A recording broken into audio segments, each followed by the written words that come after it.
A long time ago, in a galaxy far, far away, a great adventure took place. Talking Bird, a special edition.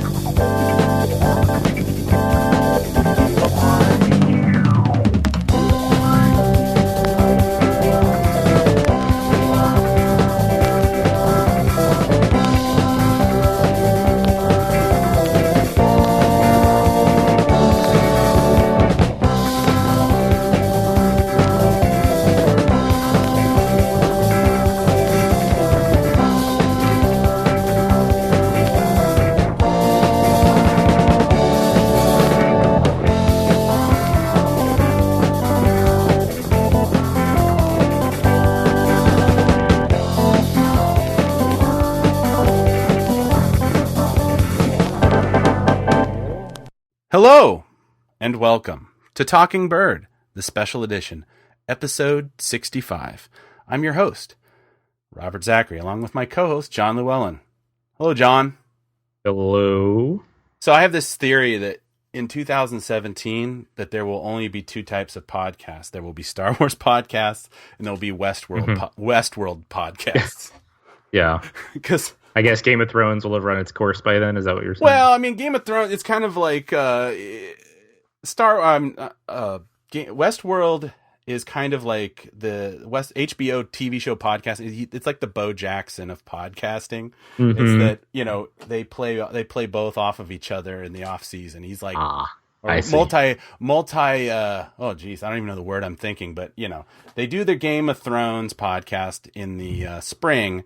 And then they do their Westworld in the fall. They turn the cameras around and they do their exactly. It's all on the same set. Yeah. Have you seen Westworld? No. That's good. Good. Yeah. Then we don't have to worry about. Well, that was a nice conversation. That's all right. Well, no, I mean that's fine. I've seen some of it, and I didn't ask you ahead of time. It doesn't matter. Yeah. I was just curious if all of a sudden you're like, actually, I've seen it and I have a lot to say about it. And I'm like kind of glad that you don't, because I've been watching it and I don't have a lot to say about it. But that doesn't matter, because we are on the other side of the fence. We are a Star Wars podcast, one of thousands. There are many like them, but this one is ours. Yes. We got a lot of stuff to talk about today. I mean, there's some news, some little anniversaries here and there, some revelations. I don't know if they're big revelations. I don't even think we're going to talk about the episode 8 spoiler thing. I haven't read any of them. I've just seen that they're out there, and I'm still avoiding. Okay, so you're still pure. I kind of like that. I'm trying to be, because I read them, and I'll be honest, it was late at night, and I wasn't entirely sure if I actually read what I read, because I was like right before I went to bed, and I'm like, wait, did I read that, or did I just make that up in my dream when I went to bed? So they're nothing that like earth shaking. It's just it. I will just say this. If it is what I read, you know, they're not wrong in saying that, yeah, episode 8 might be a little weird. Yeah. So we're 28, but we're 28 days, speaking of anniversaries, well, not really, but countdowns, 28 days from Rogue One being in theaters. I assume that's the count for the December 16th and not the UK, take, where I think it comes out on the 15th in the UK. We're also having another anniversary today. Today is the 38th anniversary of the Star Wars Holiday Special, the infamous special that everybody keeps... Where would we be without the Star Wars Holiday Special? I know. It's it's one of those things that they keep coming back, and every time people talk about home video releases of the original trilogy, they keep asking, like, when are they going to release it? Yeah, I don't think that what I think is in the Disney Vault now. Well, I mean, it's also never to be. Yeah, I mean, it's also never to be revealed again. Yeah, I mean, it's also online. It doesn't take anybody. I don't think Disney hasn't made much of an effort on cracking down. If all of a sudden all the YouTube or Daily Motion or Vimeo or whatever audio video thing, if they all start going down, then you're thinking like either they're putting it in the vault or they're going to release it. I mean, I don't think there's really anything to be said about the holiday special. I mean, I think that if anybody actually is out there that hasn't experienced it and you don't have 2 hours to go through it, I mean, I would say the best thing is to go look up the best part of it was always the Boba Fett cartoon. Yeah. Which, I mean, is also so out of character with everything else on the... Right? I mean, finding one... And I don't want to spend the whole show talking about the holiday special, but like right. what keeps astonishing me about it isn't necessarily the quality of it, which is not good, but just they were trying to like cram so many things into one show. Like, you know, you had this Wookiee family, but then you would have musical numbers. You would have like bands playing, but then also have like B. Arthur singing a song. And then you had this cartoon, this Boba Fett cartoon. And then, well, it wasn't a Boba Fett cartoon. It was a cartoon that had Boba Fett riding a dinosaur. Like, who, I guess they expected the whole family to gather around the TV set and tried to offer like 4 minutes for every possible person who would be watching. But it just doesn't work that way. I mean, even when TV had variety shows, like that's not really how variety shows worked anyway. Yeah. I mean, it's funny because it's you're very right. I think it was kind of them. But like if it's aimed for kids and that's like the defensive is like, oh, well, it's aimed at kids, and you know, if kids liked it, who cares? But then why would kids like B. Arthur singing a song as like a barmaid, I guess not a barmaid, a bar owner. Like, how does that appeal to kids? Like, what kid? Right. Like, oh, I just wanted to see B. Arthur singing. And that's all I want. There's kind of I guess maybe some kids would be into that. Right. I mean, I think it's really indicative of the time, and I've hammered this fact to most people that have listened to more than 2 episodes of the show, is that, you know, I'm of the age that I was a very young child when Star Wars came out. So I do remember seeing this when it came out. And if, you know, it's all pre-internet, and it's that whole thing that people always talk about, that, you know, back in the day when something happened on television, like 95% of the people would watch one thing. You know what I mean? So they, you know, there's a great accounting kind of what happened, or some of the reasons of it becoming the Star Wars holidays, but becoming like this strange bloated thing. And I think it actually originally aired on CBS.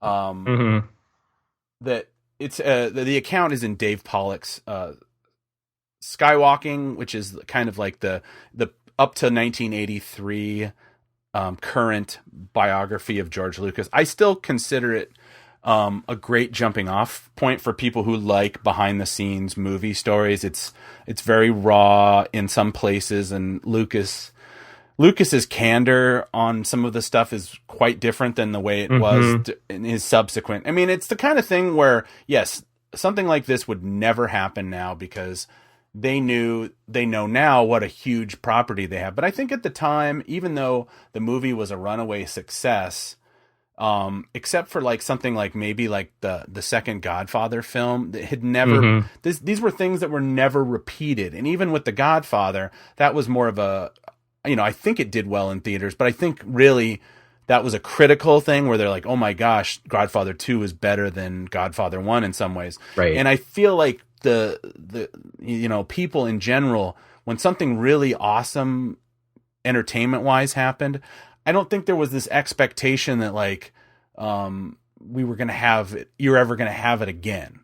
It was like, oh, this is going to be great. And for 6 months or whatever, or for, well, not this point, it was 78. So it came out, it was like a year and a half Star Wars had been out.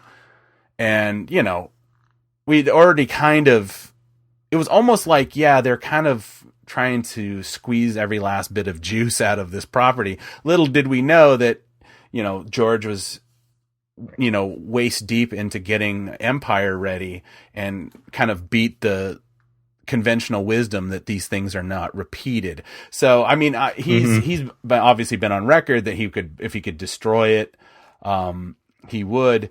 But I personally, celebrate it in the sense that it's a kind of an interesting window, the way popular entertainment was in the late 70s between, this and like Donnie and Marie and Battle of the Network Stars and Super Train.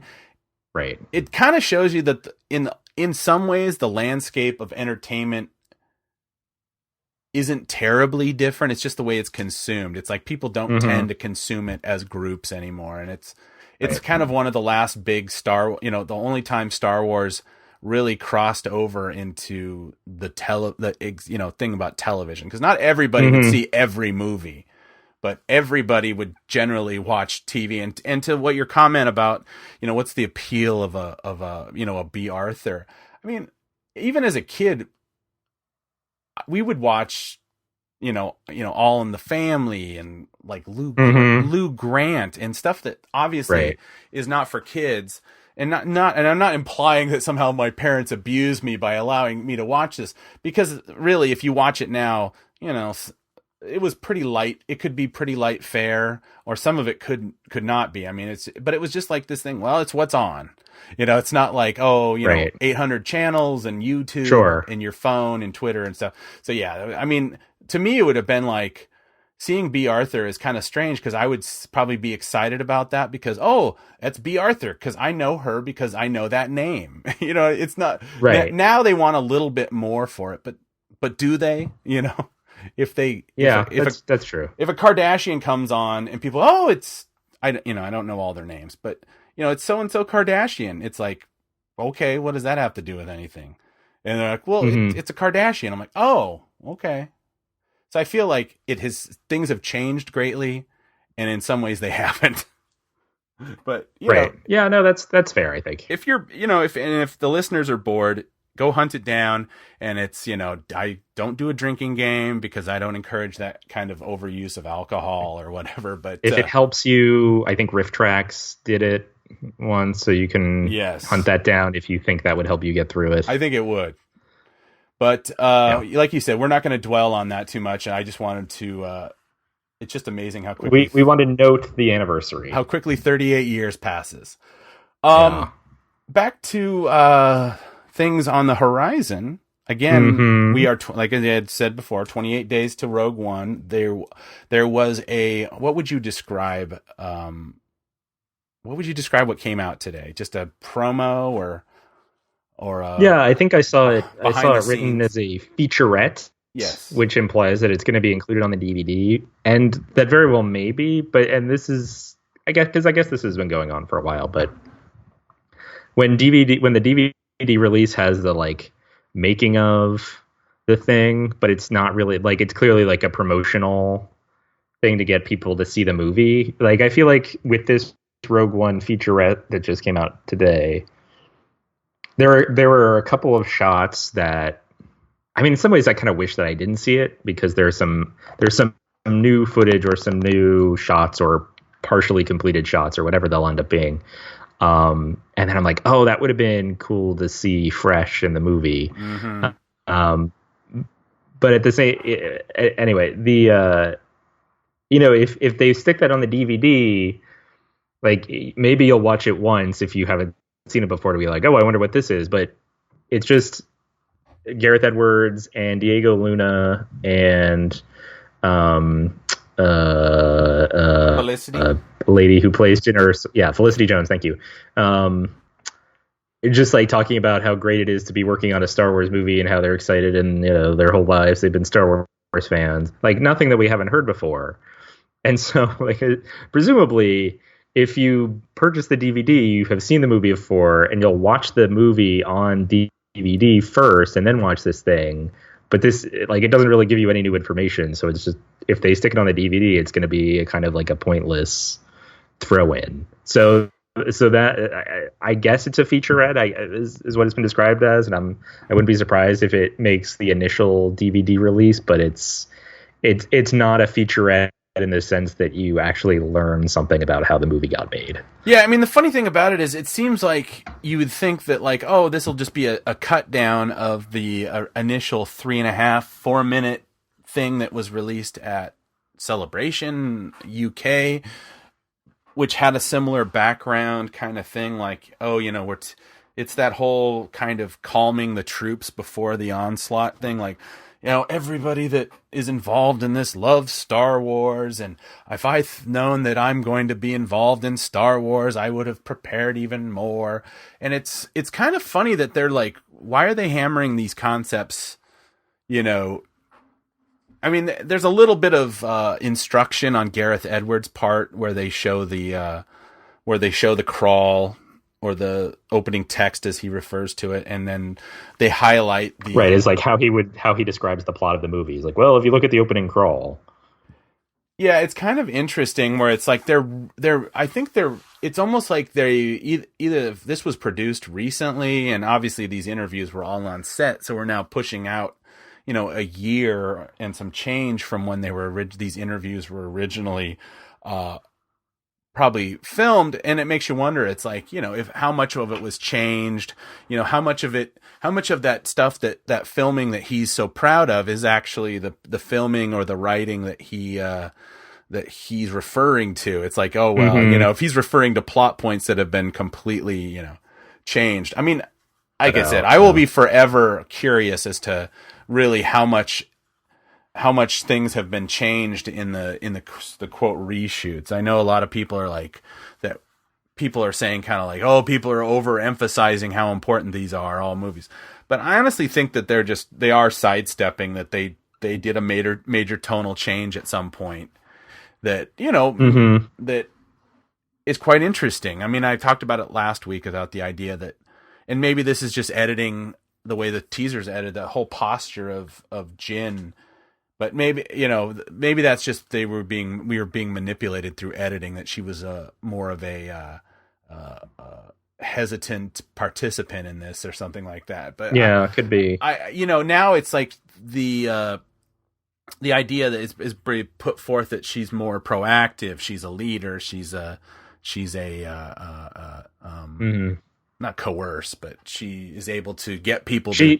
Yeah, I mean, this featurette makes it sound like she's the one rounding up this group of people, to do the thing, that she's the one whose idea it was, and she's the one who's like, we have to stop it. Whereas, as we've seen in other trailers, it's Mon Mothma saying, we have a mission for you. So yeah, I mean, I think it's probably closer to the former and or to the latter rather, and that, this idea that, or it's both, right? That Mon Mothma says, we have a mission for you, and then she has to go and assemble her team. But it's, I guess, for the format or for different groups of people. Because, I mean, too, a lot of the people watching this today, maybe this is the first time, or maybe they just started checking in on this movie, or just like, oh, right, there's a Star Wars movie coming out, right? They haven't been paying attention to all the previous material and comparing them the way that we are. Right. So, for them, it's like, all right, maybe it's just easier for people coming into this thing cold who don't really know or care who Mon Mothma is, or they maybe know that's the lady who was in the other movies.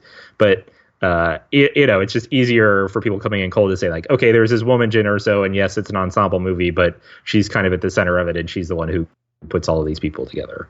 Yeah, and I think that's true. And even in the visuals, it's like, they're emphasizing stormtroopers over these, tank troopers, or especially death troopers even, which might lead people to be slightly confused, or, if they're not, but that, that very typical, A New Hope era stormtrooper is very iconic. I mean, anyone who has even a passing interest in Star Wars is going to pick up on that imagery. And of course, Vader showing up for good measure, which is, again, it's almost an afterthought, which really leads me to say that, Vader might turn out to be the Captain Phasma of Rogue One. that, maybe not to that great extent, but I mean, we've gone from being the idea that he's going to like get trashed and be in some kind of tank, or he's going to be like this warrior, at the height of his powers, to the point where I think he might just be showing up to be like shaking his fist at Krennic or probably more than that. But I don't necessarily think it's going to be everything people are hoping it is.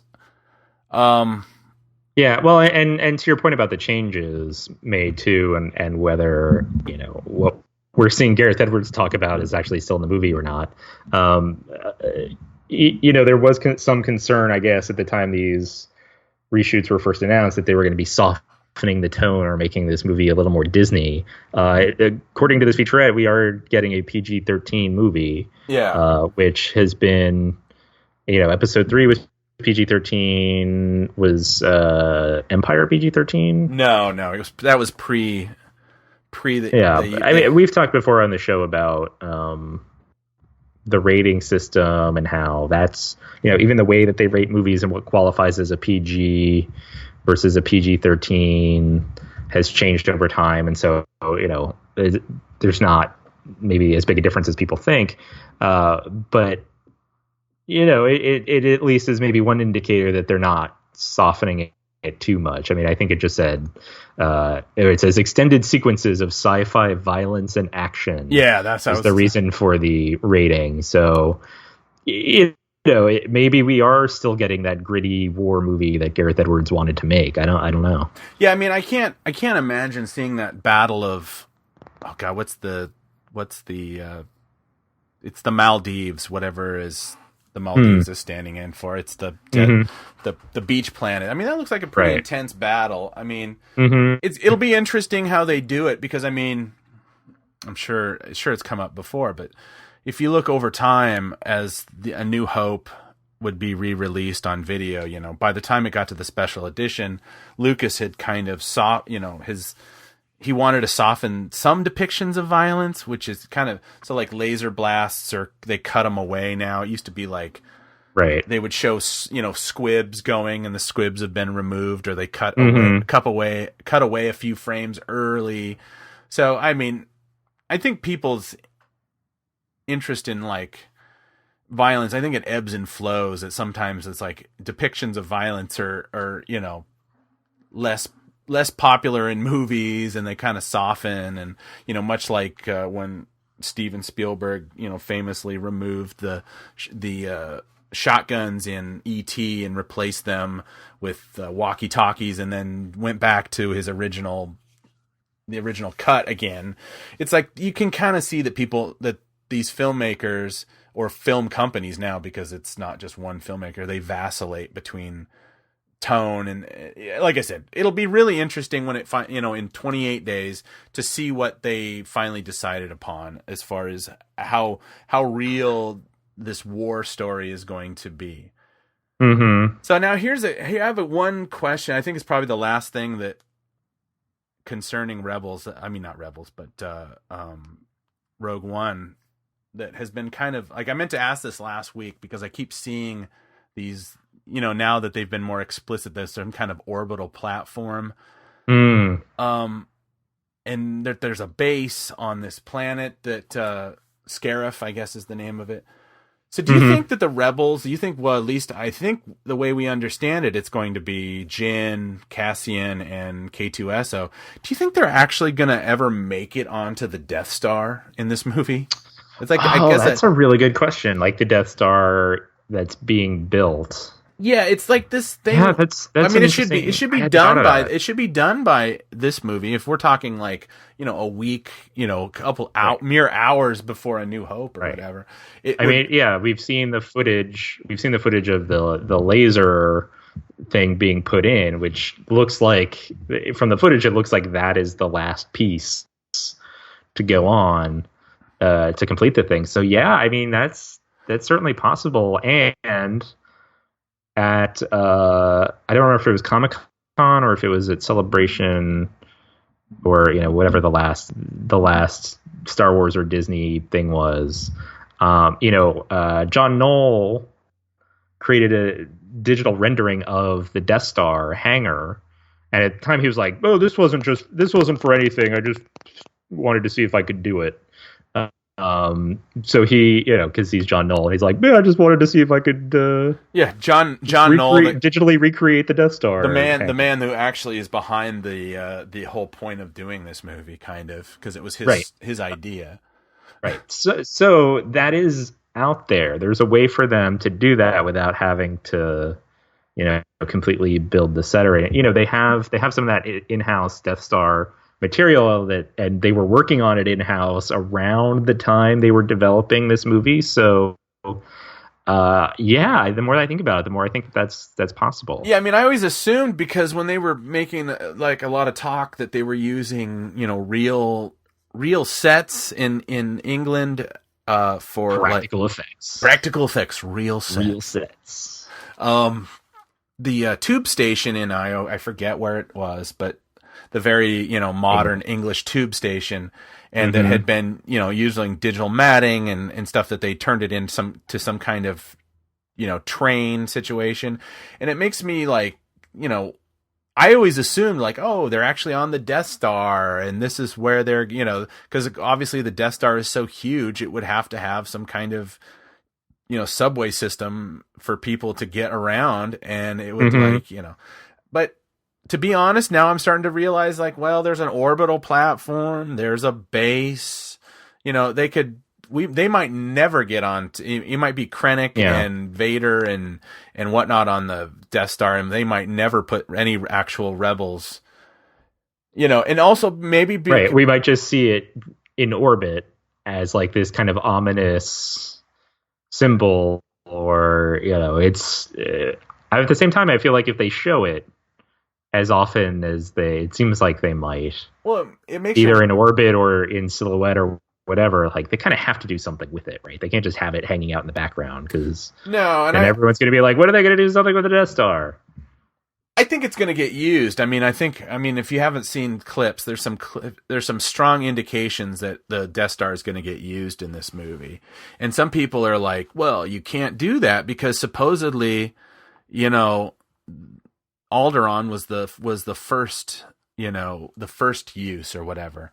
But if you actually, I was watching A New Hope last night, and there's a line that they were able to, I don't think it's not a changed line. It's been like that for almost 40 years, is that Tarkin refers to like a test of the full power of this battle station. Right. So I feel like, in Jedi, of course, there's the second Death Star, is taking pot shots at capital ships and whatnot. Mm-hmm. So we know that it can shoot. It doesn't necessarily just shoot, planet destruction mode. It can do, surgical strikes from space. So, I think we're going to see something. And without getting spoilery, I'm seeing a lot of indication that we're going to see some kind of use of the Death Star as a weapon. It's just, I just wonder. I think I'll be a little disappointed if we don't actually get to see some of the inner workings of it, because it's such a such an interesting, and it looms so large in the legends of Star Wars. It's like it's people have written entire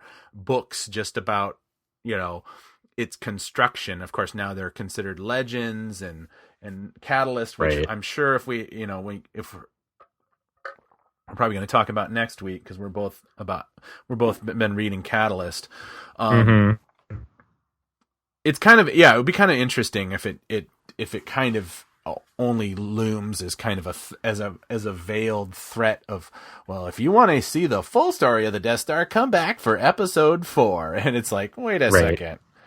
I think that it would be a missed opportunity, but then again, if you bring them on the Death Star, then you do open yourself up to like, well, how come if they were on the Death Star, then how come they didn't just like blow up something and blow up the Death Star on it? Or, so maybe the story requires them never to actually get on the Death Star, but then why would they store the plans? I don't know. This is all stuff we're going to find out in 28 days. I'm already picking apart a movie I haven't seen yet, but I think that's all we have to say about Rogue One for now, don't we? Yeah. mean, you mentioned Catalyst just came out Right. yesterday, I guess, or 2 days ago. 15th or whatever, yeah. Yeah, so we are in the process of reading it in my case, listening to the audiobook in your case. So we may have a review ready next week. Yeah, I will just say that as far as the audiobook version, Jonathan Davis, I think, there's one guy that does the guy from Korn. Yes. Or he's just like, rah, rah. He's got one of those microphones with the chrome boobies and the knives sticking to the H.R. Giger thing, and he's like, yep, he's reading that book. You can actually hear his nose ring vibrate as he talks. So Jonathan Davis, there's one guy that does the books that I don't like, and there's one guy that he's all right. And I can't remember the other guy's name, so I was kind of like, I had to listen to a sample before. This guy actually is making a really good effort to kind of do the Danish accent for oh gosh, what's his name? Oh, Mads Mikkelsen, aka Galen Erso. Galen Erso. He even actually does a really well, I mean, I'm no dialect expert, but he does a very serviceable slight Australian accent for Krennic.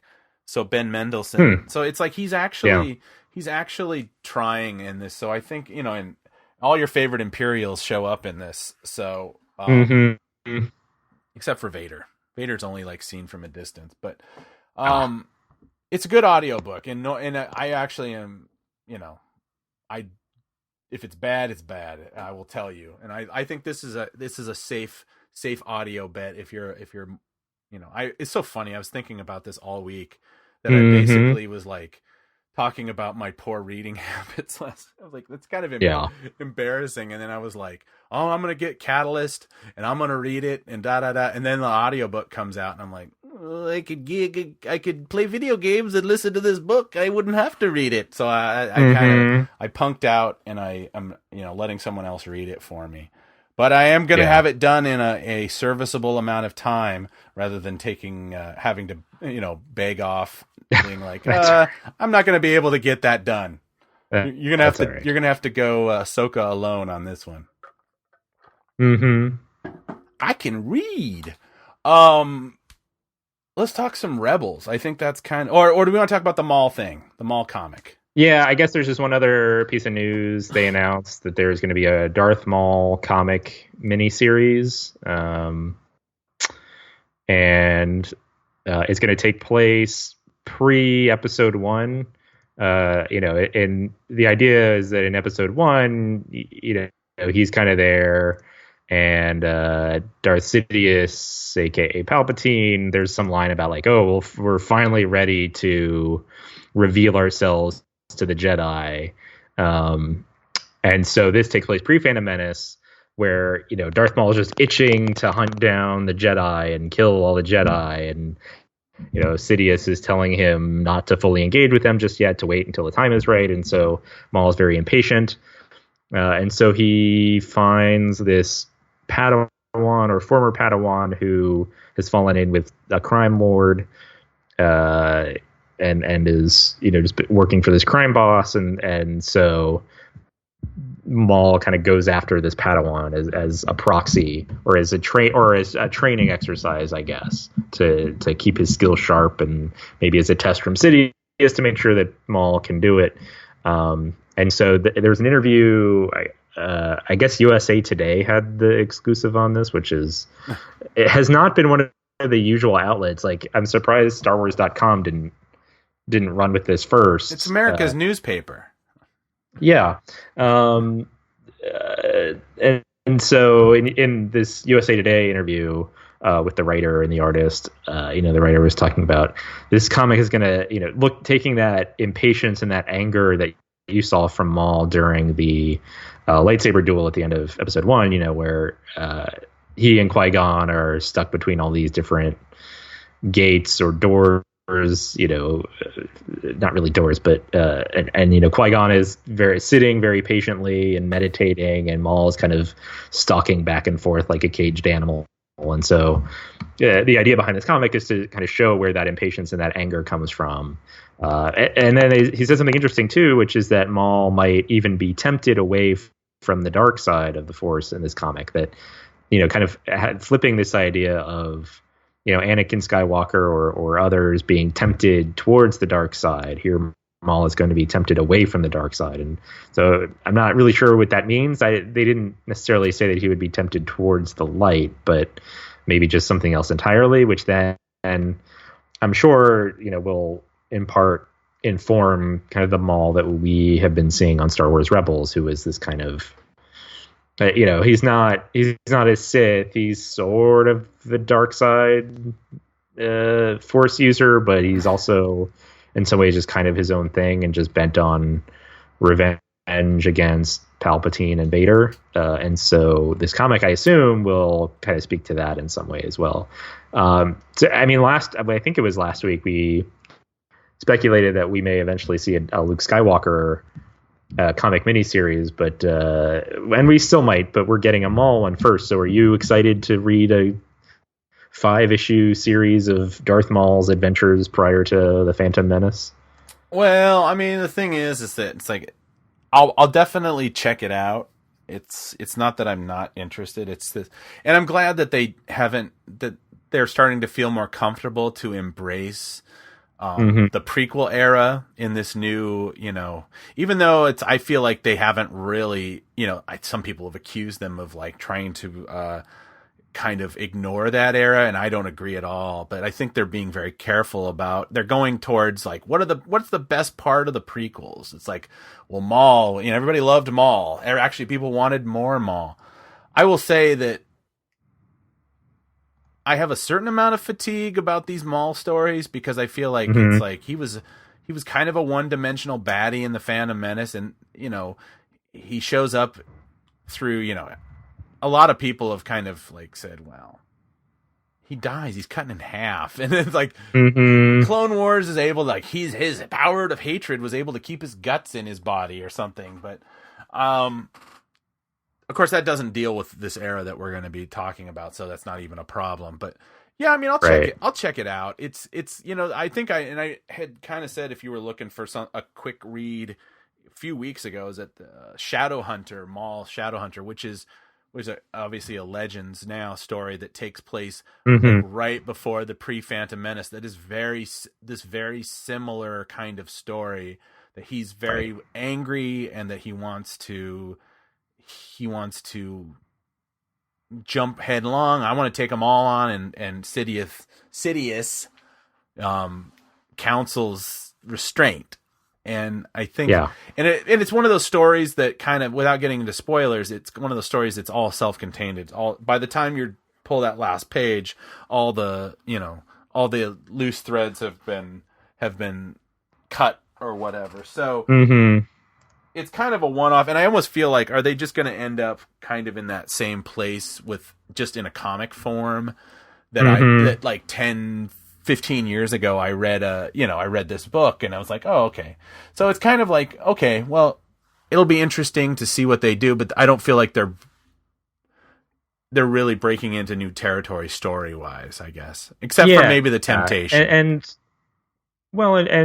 right, you mentioned the Shadowhunter novel. There's also another Legends novel called Maul: Lockdown, where he has to infiltrate a space prison in order to secure a nuclear bomb for use by a terrorist group, according to Wikipedia. There's also a comic series from the year 2000 from Dark Horse called Star Wars: Darth Maul. There is a 2012 Dark Horse comic series called Star Wars: Darth Maul M- Death Sentence. There is a 2000 and where was I? There's a 2014 Dark Horse comic series, which is considered canon according to Wikipedia. That is Star Wars: Darth Maul M- Son of Dathomir. And now we're getting this Star Wars: Darth Maul comic miniseries, in addition to his appearances on the Clone Wars, and now his appearances on Rebels. Yeah, I mean, for a character who doesn't do a whole lot in the movies, they really like going back to the well for this character and trying to find new things for this character to do.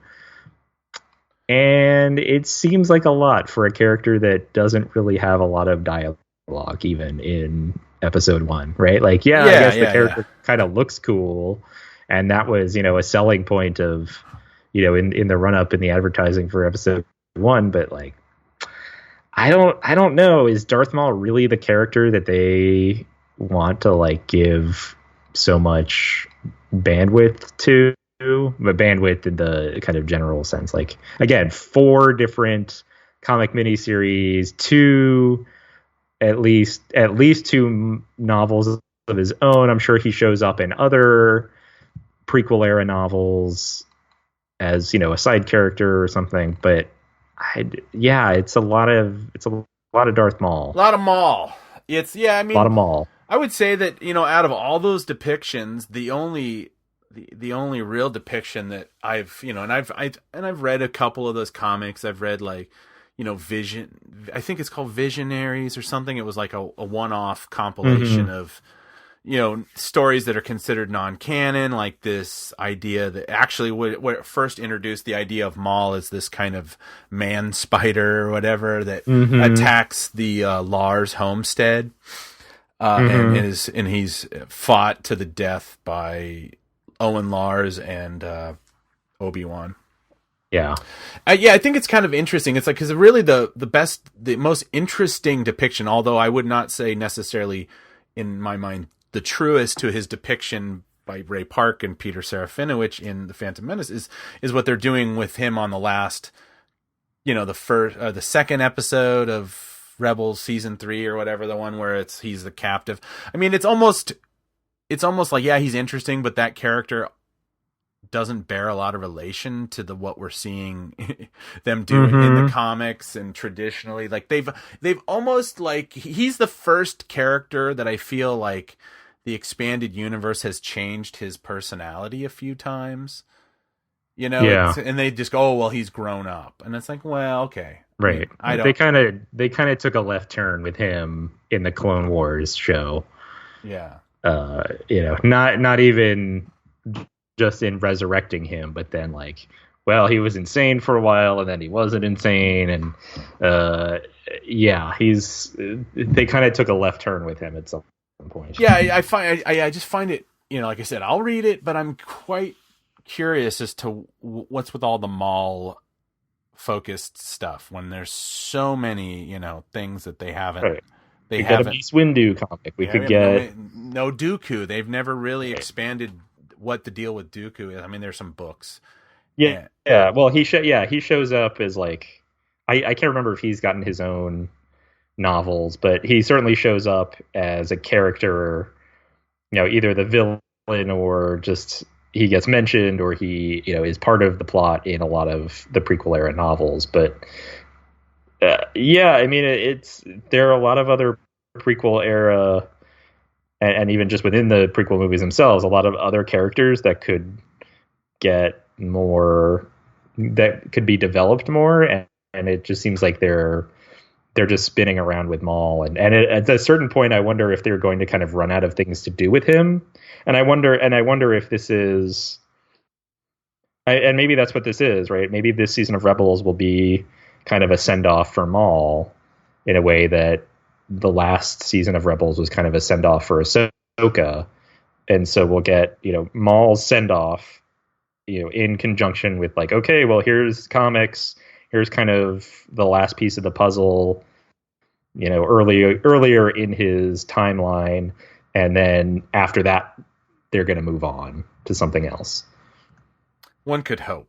I don't mean to pick on Maul, but it's like, if you keep hammering on these things, it's like it's the problem with the Clone Wars. It's like, how many different approaches to this Clone Wars are they going to have?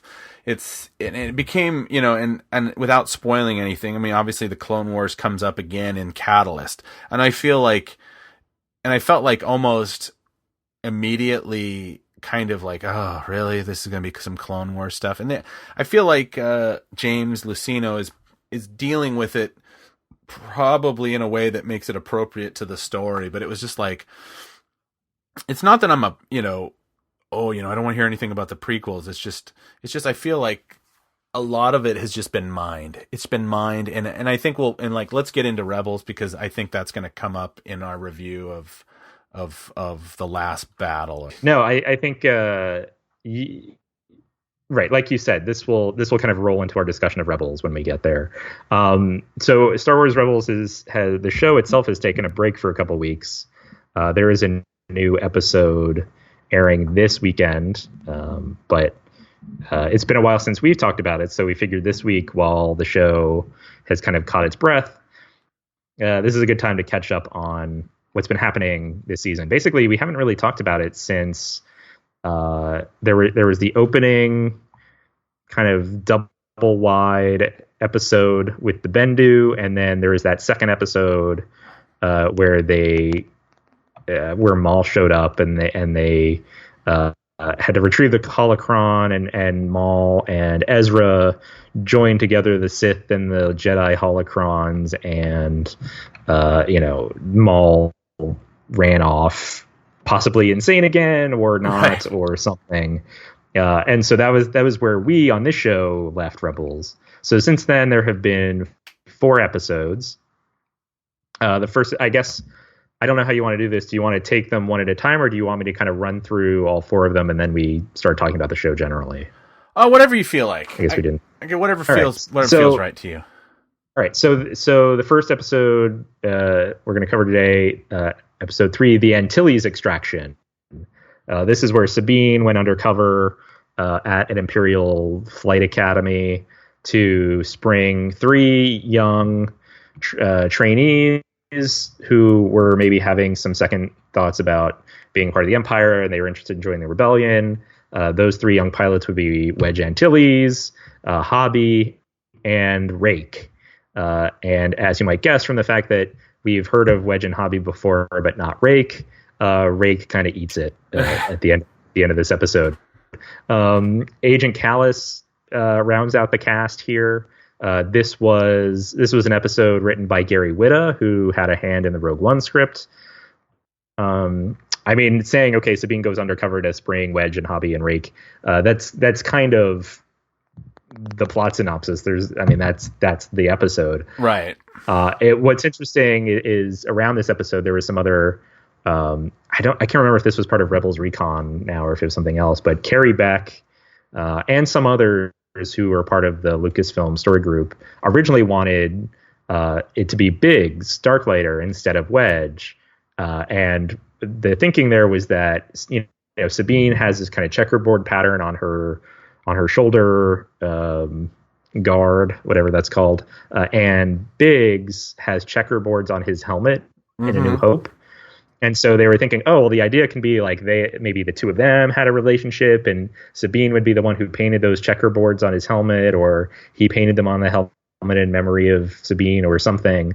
But Pablo Hidalgo, I guess it was in Rebels Recon, he said, ultimately they just decided there wasn't enough of a story there to make it worth like building that connection. But I thought that was kind of an interesting look into the process and some of the ideas that they've been kicking around. Following that, we had Hera's Heroes.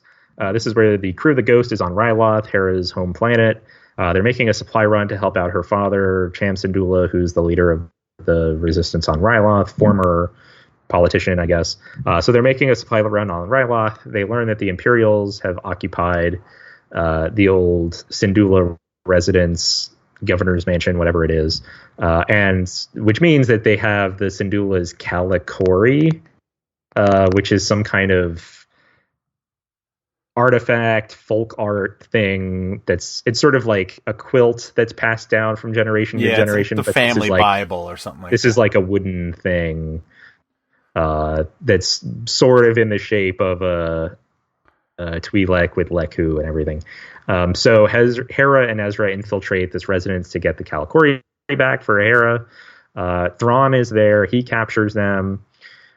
Cham offers himself in exchange so that his daughter can go free. So that exchange happens. But they manage to get Cham out of there anyway, and then Hera blows up the residence, creates a diversion. They escape, but now Thrawn has learned something about how Hera operates, and so he doesn't count that as a loss, right? Because he learned something that will help him in the future as he is strategizing about how to take down these rebels.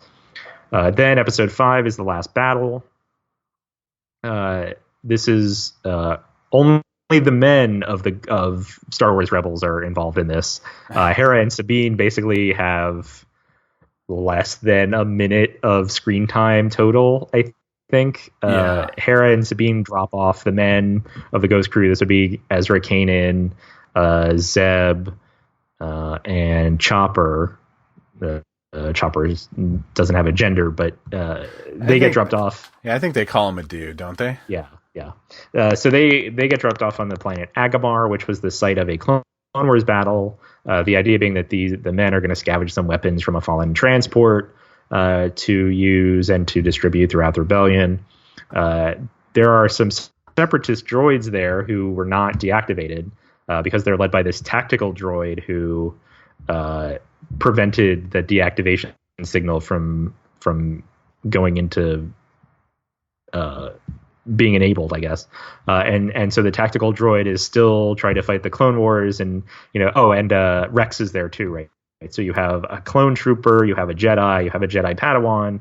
The tactical droid is like, oh great, we can enact this battle scenario to prove that the Separatists were the superior force. Like, yes, all the droids got shut down. Technically, the Republic won, but they only won because we never actually finished the war. If we enact this battle scenario, we'll prove that the Separatists would have won the Clone Wars. So Chopper. So he basically. I mean, this is like straight out of Star Trek. I feel like. Yeah. And it's certainly out of. There's a Futurama episode with the cast of the original Star Trek TV show, and this is basically that, which I think itself was taken from the plot of an episode of Star Trek. So this tactical droid has captured these the crew of the Ghost, the men of the Ghost, and Chopper escapes. He tries to contact Hera.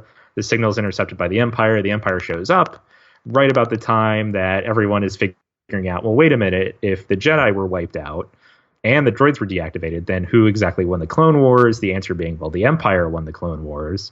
And so the men of the Ghost and the remaining droids who haven't kind of fizzled out by this point band together to get off of the planet and fight against these Imperial walkers that show up. And then finally the most recent episode from a couple weeks ago, this is the one with the Mandalorians flying jetpacks. This is called Imperial Super Commandos. So if you remember from last season, there's an episode called The Protector of Concord Dawn. This was the crew of the Ghost just wanted to use the space around Concord Dawn to travel, as for part of their hyperspace lane or something. And so they eventually worked out some deal with the Mandalorians there to be able to do that. They lose contact with these protectors of Concord Dawn, and so they want to investigate, but they're worried it's a trap. So Fen Rao is there, who is the leader of these protectors, who hasn't been seen in a very long time, right? It's not like they've been checking in with Fen Rao. I had to, when he showed up at the very beginning of this episode, I had to kind of jog my memory of who that was. So he goes with Sabine and Ezra to check out what's happening there. It turns out that these protectors of Concord Dawn were ambushed and killed by a different group of Mandalorians who had sided with the Empire, who then come back. They fight with Sabine and Ezra and Fen Rao.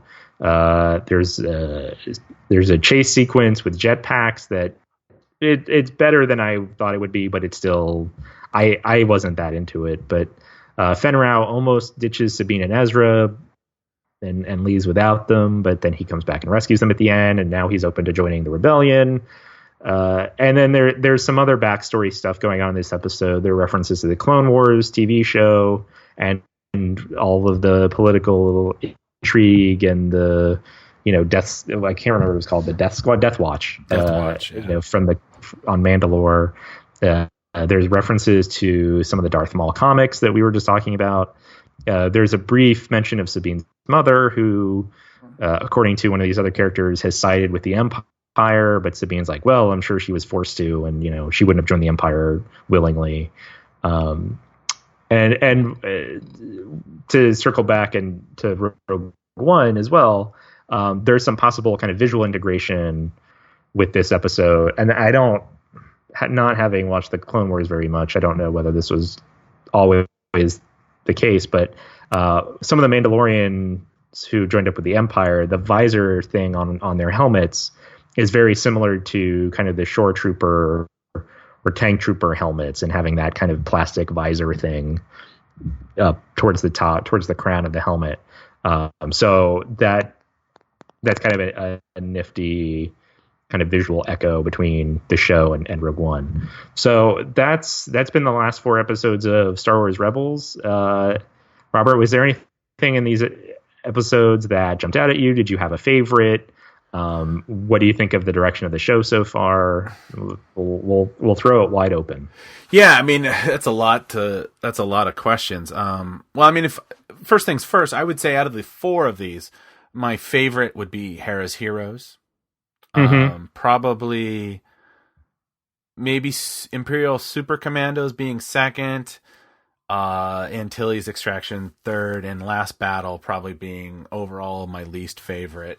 What was the other question you're asking? I mean, what do you think of the overall direction? I mean, the direction, I think they're kind of in an interesting spot, because I feel like they're, for being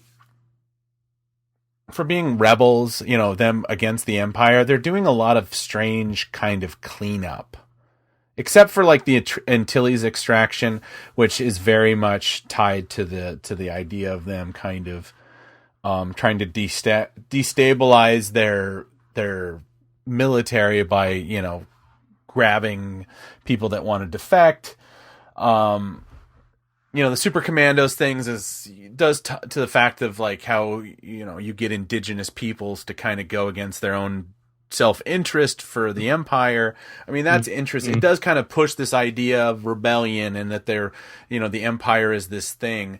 Like I said, the Last Battle felt like treading water into like this mythical, non-existent season 7 of Clone Wars that people keep thinking that's going to, they're not wrong in saying like, hoping for it, because Rebels, it's like, unfortunately, I feel like Dave's kind of giving them like a weird hodgepodge season 7 of Clone Wars, where it's like, oh boy, another Clone Wars era thing. Like I said, I don't, on the Maul sense with the comics, I like that they don't abandon it, but then sometimes it makes me wish that they would just kind of, push this forward. I mean, there's some good stuff in here. Don't get me wrong. It's just some of the stuff, some of the ones, especially aspects of like the Last Battle, just kind of left me cold. I mean, I talked about this on Twitter, at our Twitter account @TalkingBirdcast, after the Last Battle, which is these interviews that Filoni did prior to the season. He talks about it's going to be more integrated. The story is going to be more integrated. All the characters are going to be part of this kind of overarching storyline that. He keeps saying he doesn't want Rebels to just be a continuation of the Clone Wars. And then, particularly with the Last Battle, he makes an episode that is literally a continuation of the Clone Wars. Like, not even just the Clone Wars, the event, the in-universe event, but like the TV show, the Clone Wars. Like you had these battle droids who were making the same kind of jokes that you would find in the TV show, the Clone Wars. And then in that episode, like I said, Hera and Sabine have maybe a minute of screen time total, right? So and all 4 of these episodes, right? the Antilles Extraction is kind of a Sabine episode. Hera's Heroes, you get Hera and Ezra driving the main story, the A story, and everyone else is just kind of there. The Last Battle, Hera and Sabine kind of disappear, and there's not even really a B story for them to do. And then Imperial Super Commandos, you have Sabine and Ezra with the A story and Fen Rao, and everyone else is just not around really. Right. Again, there's not really a B story there either. So it definitely, and that comes just after, those first 2 or 3 episodes, depending on how you count that first one, where it's very Kanan and Ezra heavy, and, Sabine and Zeb and to some extent Hera don't really have much to do either. So it definitely, the season feels very disjointed in term, and then the next episode, I think, Maul's coming back, and so Ezra and Maul are going to do a thing again, and Thrawn has only been in maybe 2 episodes so far, I think, and so then he's going to come back in another couple episodes, and I get this idea of trying to weave all of these different things together, but it's just coming off a little disjointed to me. And I actually would say that of these episodes, I actually thought I enjoyed the Antilles Extraction the most. Oh, okay. In part because of what you said, which is, okay, this feels like they're actually tying this show into everything else that's happening in Star Wars, Rogue One, yeah. and building this idea of the rebellion. This feels like they're actually tying into that rather than just continuing the Clone Wars or kind of wandering off into its own space. And it was a nice kind of self-contained story. I thought it was pretty well written. How much of that was Wita and how much of that was the writer's room kind of, rewriting things and breaking down the script, I don't know. But I think as just an individual episode, that was probably the one I enjoyed the most out of this group. The Last Battle I actually ended up kind of liking. I don't love, again, that it's all right, we're continuing, really we're still not done with the Clone Wars show. But I think the fact that it's called The Last Battle, I'm kind of hopeful that, and I may have mentioned this before it even aired, but I'm hopeful that this is Filoni kind of starting to wrap up the connections between the Clone Wars and Rebels and say, okay, we're drawing this to a close. Rex kind of has his last hurrah. Maybe he shows up again in 1 or 2 more episodes later on, but we're starting to draw down his involvement in the show. We're kind of putting a bow on this, and from now on, we're going to move forward with the Rebels stuff. Right. So with this episode, with the Last Battle, I didn't love that it was just kind of a continuation of the Clone Wars TV show. Right. But I'm about a quarter of the way through Catalyst. No. Yeah. And from some of the other stuff I've read and seen, I think what they're doing is partially establishing that, the Clone Wars, the in-universe event, it didn't necessarily end with the fall of the Republic and the rise of the Empire. That there are a lot of these remnants hanging around, planets and groups that used to be aligned with the Separatists, and because I reread Tarkin before I started Catalyst, and there's these sort of dissidents and this even technology and equipment that was generated by the Separatists. There are these remnants that are kind of still out there. And then even within the Empire, kind of the major players, their actions are very much informed by their experiences in the Clone Wars. And so, to kind of drive that point home, or at least to make those connections between the Clone Wars and the prequel era with kind of the original trilogy era, or at least Episode 4, I think, I think there's some value to that, and I think they're doing it in kind of the right way now. But it doesn't change the fact that, when I was watching it, I enjoyed this episode more than I thought I would, but I was still like, are we getting more of these battle droid jokes and Roger and like, are we still doing this? Like, I really, Filoni has said numerous times that he doesn't want Rebels to just be a continuation of the Clone Wars, and then he makes an episode that's literally a continuation of the Clone Wars. Like, so that I found frustrating. Yeah, it's kind of, I don't really understand why he keeps saying this if that's what he's going to do. Because, like I said, it didn't make, I don't feel like, except for that revelation at the end, like, you know, that it's that almost idea that, oh, well, what, you know, how would they have, you know, what was the basically the point that somebody realized, like, hey, wait, somebody was playing both sides. Right. In all those years later. And I feel like, well, that can't, honestly, I feel like at some point that must have come up way before then. I don't feel like that was like really pushing the needle in any direction, or the goalpost or whatever. But I would say that, you know, and you say that Antilles Extraction was probably your favorite. I'll just be blunt about what my problem with is. Maybe this isn't of that big of a deal. I just, something about the way that that she Sabine infiltrates this thing, and the way she discovers who the people that want to defect are. It just seems so heavy-handed. You know, this idea that she hands her card and she has to blow on it.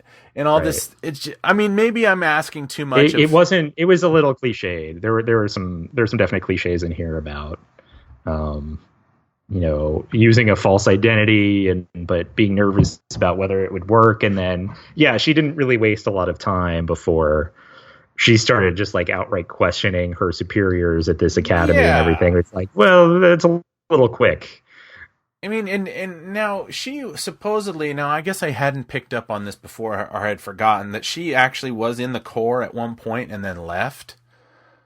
Is that so? I think they might have addressed this on Recon. She was not part of like a flight training school, but she was in one of the Imperial Academy somewhere. I mean, I think they addressed this in a previous episode too, like first season, where, you know, she was good with languages because she, you know, was a student at this Imperial Training Academy, all that kind of stuff.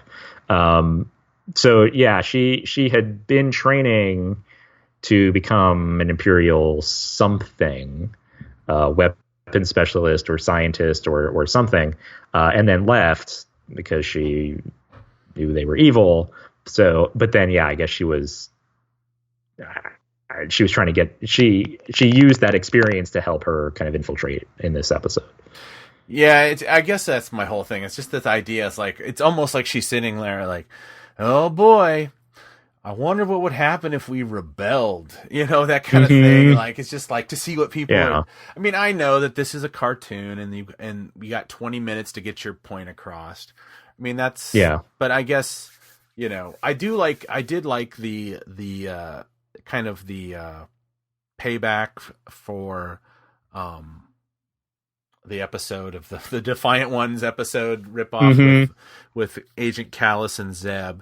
I mean, I kind of like, you know, when was going to be the payback for that? And I mean, I like that. I mean, hopefully it's so funny too, because Callus is, you know, basically just was somebody's take on, like, let's have a guy, you know, let's have a baddie for every week, and let's make him look very 70s, because that's when Star Wars came out. And then they kind of have, you know, they keep toying with the idea of him, but then they keep bringing other people to, it's like, I find actually he's the most interesting Imperial there is. And that, you know, in that earlier thing in season 2, when he goes back to his, you know, his cold barracks and nobody gives a crap that he was, you know, stranded on a planet for a week, you know, it's just, he goes back, and it's like, that was an interesting story. And I honestly wish they had integrated Callus, into the story in a more overt way, that we can kind of see that he might be defecting, or, you know, or just, I don't know. I mean, the Wedge thing, it's like, that's great that the Wedge is in there, and they did a really, you know, it's a really good likeness of Dennis Lawson. the Hobby thing was a nice touch because I don't think a lot of people think about Hobby. Is he's really not mentioned until Empire. He's one of the guys that approached the Snowwalker that you hear. Right. Luke calls out to him, Hobby, I've been hit. I think he's his wingman or whatever. Mm-hmm. Rake, obviously, rest in peace. I mean, Wedge is an I kind of would have liked a little bit more about, since it is this iconic character. Again, we end up not learning a lot about him. Maybe that's because that's just, they don't want to mess with it, but it's kind of like Wedge has always been like this interesting character in Star Wars that he gets a lot of lip service, but he doesn't, except that he's always in the ship when they go to battle or whatever. Right. He doesn't, at one point it was, canon or whatever, where this is a long time ago that Wedge was actually another guy from Tatooine that had left. Mm-hmm. He was like some high school chum of Luke was the, Biggs was the freshman. It was the senior, the cool senior, and Wedge was probably like, a sophomore or a junior, and Luke was the, the freshman nerd, if you want to think of, school waiting hierarchies. For his chance. Yeah. Yeah. And, that was obviously not depicted in the, it was depicted in the comics, I think, or maybe the book. But and I think it's become of some muffled dialogue in A New Hope when Luke is having dinner and he kind of throws a hissy about, and he says, that's what you said when Biggs and Tank left, which some people have, back when it was every television was in mono, or when people thought it said Biggs and Wedge. I've heard people think that he mentions Wedge actually in the thing, but it's obviously not true. It's Tank. It's this character we never actually, I don't think we've ever seen a depiction in anything high profile. Maybe it was in one of the comics, but I kind of would have liked a little bit more. I assume that a lot of these, there was some kind of weird apparatus depicted in Star Wars that wasn't like necessarily the Empire. It was like the Empire was kind of like you would go in Star Wars. They depict it almost like you go to a trade school for these things, and then you get conscripted into the Empire. It's not like you go from your thing, and that's kind of why Biggs. That's the indication about Biggs, is that he this has been depicted in the audio drama, so. Say what you will, but it's this idea that I think it could be too, like maybe it depends on what point in the timeline, like early on in the Empire, they didn't have all of their academies up and running yet, so they took people from, trade schools or hired out the best pilots they could find or something, and then once you get to the events of like episode 4 or then they have their own academies set up already. So it could be a timing thing. Yeah. That's a thing. And obviously I don't want to get too far into it, but I guess that's the one thing about Catalyst that as far as much as I've read of it, it's maybe doing right, even though I kind of said it was slow at the get-go, is it does kind of show like this kind of creeping bureaucracy and militarization of of the Empire. And I kind of like, I guess in retrospect, I actually kind of like it because it does kind of say, well, how does something go from, it's not just a thing like we're the Empire now and everybody like lock steps. It's like, no, there was a declaration, but it was a slow process. So I guess, that being said, it's not a terrible episode. It's just, I don't know. I kind of like the Biggs idea, but it doesn't quite work. It's the same thing that we really wished, that Diego Luna was Biggs, but really it just doesn't, the timeline doesn't work. He shouldn't even be, I don't know. It's the idea of how they want to deal with those deleted scenes, whether those are actually considered part of the story or not. Which I think a lot of people just assume are, canon. That like that's, a week before, he saw those droids, he was hanging out with Biggs, and Biggs says, "I'm going to jump ship and join the rebellion," or something like that. But, I don't know. Yeah, it's I guess I said these episodes were kind of disjointed. I guess they have one thing in common. Well, most of them do, so the Antilles Extraction, right? It's about Wedge and Hobby joining the rebellion. At the end of the last battle, there's some talk that maybe that tactical droid might offer its services to the rebellion at some point. At the end of Imperial Super Commandos, now Fen Rao is like, oh yeah, I might join the rebellion after all. So I guess I don't know if the crew of the Ghost itself is going to be expanding, or if this Phoenix squadron that we sometimes see and sometimes don't is going to be expanding, or it's I guess 3 out of these 4 episodes involve something happening that leads to more and more people joining the rebellion. So I guess in some ways that might be the theme of this season, but then at the same time, what's all this business with Maul and the holocrons and the Bendu, and why is Thrawn only in like every 3rd episode? I think no matter which episode you like, and there are even the ones that I was less favorable towards, like this Imperial Super Commandos. There were still some things within each of these episodes to like. It's not very clear where exactly we're going with this right now. Yeah, I think that would be show. I should say that would be the kind of the overriding thought in my mind. Yeah, I mean, there's nothing here that's like, oh god, this was terrible or anything like that. But right. I will say that I should have made a note, because we're 4 episodes. We're talking about 4 episodes, and I'm starting to forget what happens where. But did you notice this kind of weird drift of Ezra back to kind of almost like early season 2 kind of way of being? Like his maturity of, in the earlier episodes, like the first episode, now that he has control of things, and or was that the end of season 2? I'm starting to blank. You mean like his control over the Force and how powerful he is? He's become much more immature, I feel. Like it's like, yeah, I mean, I think it kind of comes and goes, and maybe that's, well, he's a teenager, so that it fits.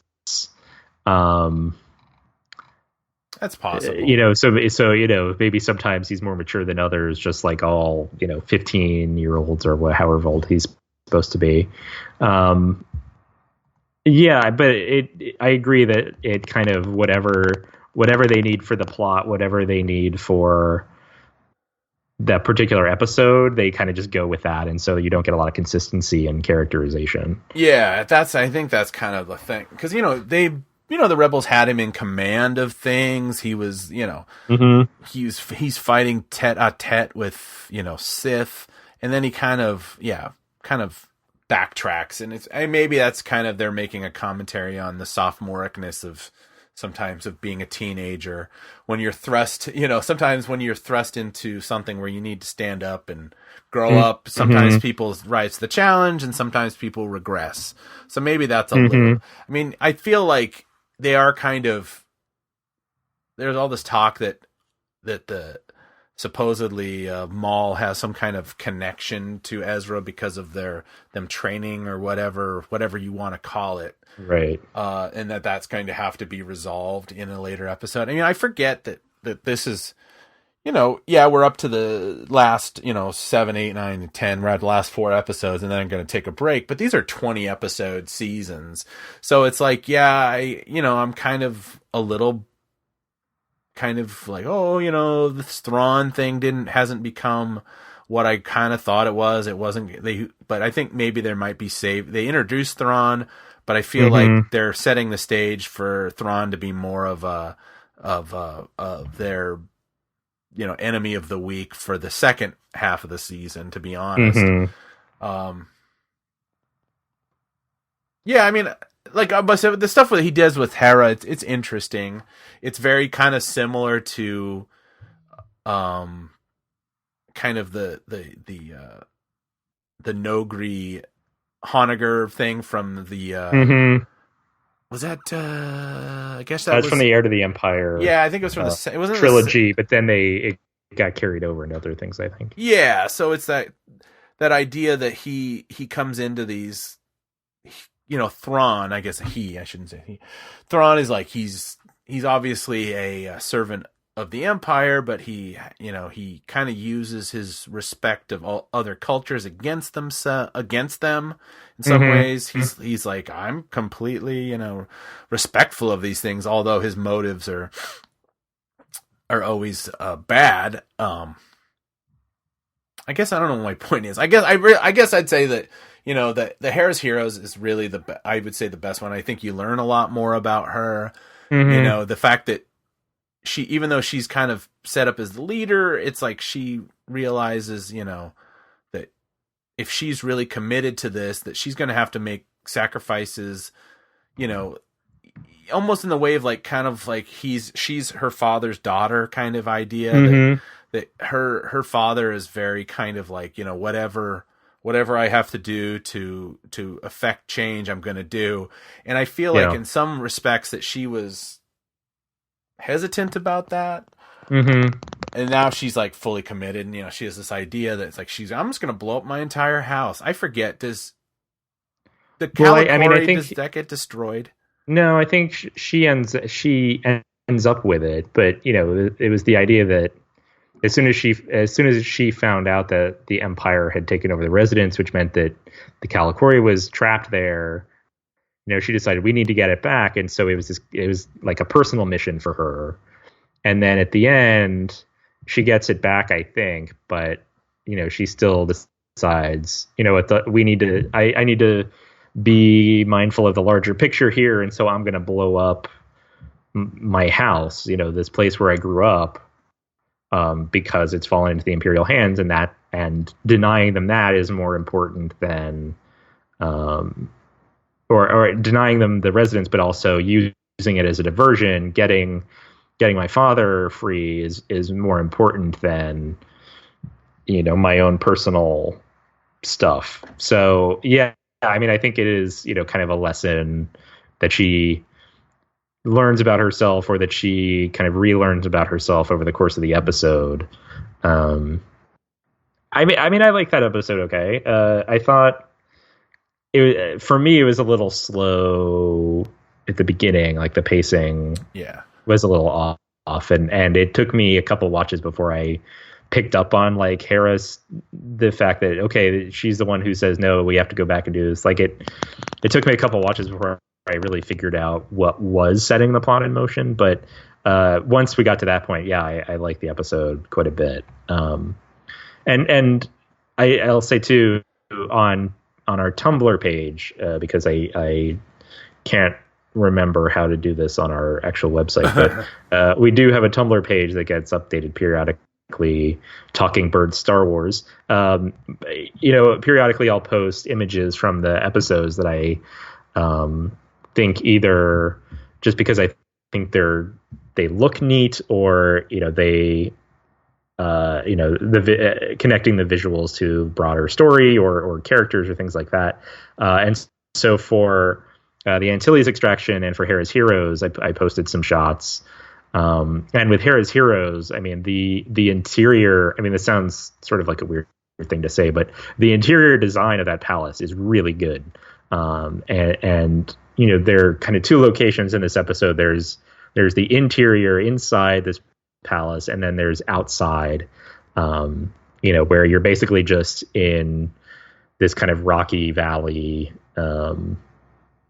that isn't as visually interesting. But inside there's design all over the place, on the floors, on the walls, on the ceiling.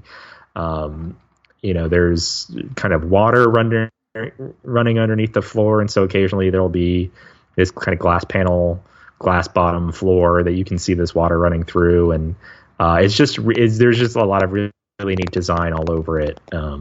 So I did, that was another thing I really liked about this episode. No